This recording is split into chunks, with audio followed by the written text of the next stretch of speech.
buenos días. Lunes, inicio de semana, y después de haber disfrutado 2 semanas de Juegos Olímpicos, regresamos a la programación de Capital 21. Es un gusto para nosotros, le tenemos mucha información. Este lunes inició el ciclo escolar 2016-2017. Poco más de 2 millones de estudiantes en la Ciudad de México regresaron a clases para salvaguardar la integridad física y patrimonial del personal docente, estudiantes, padres de familia y ciudadanos, así como evitar alteraciones al orden público. La Secretaría de Seguridad Pública capitalina implementó un dispositivo en las escuelas de la capital.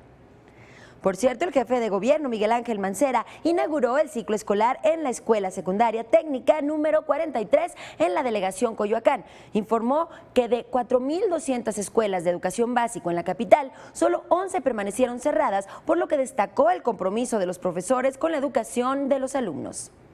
Y hablando del tema, los maestros de la CENTE anunciaron para esta tarde una marcha que partirá del Zócalo al cruce de las avenidas Reforma y Bucareli. Por su parte, la Secretaría de Educación Pública advirtió que sancionará a los maestros que no regresen a aulas e hizo un llamado a reportar el cierre de escuelas en el portal www.gov.mx/CEP o a través de la línea de atención ciudadana Telcep. Es el 01800 288 6688.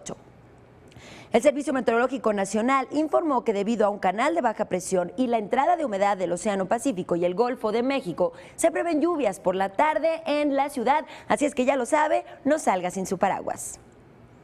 El dólar se vende este lunes en 17 pesos con 86 centavos en las casas de cambio que se ubican en el Aeropuerto Internacional de la Ciudad de México. En los bancos se cotiza hasta en 18 pesos con 69 centavos. Hasta aquí el corte informativo. Antes de ir al reporte vial, lo invito como siempre a escuchar nuestra transmisión por frecuencia CDMX y también a que nos siga a través de todas nuestras redes sociales. Tenga un excelente día.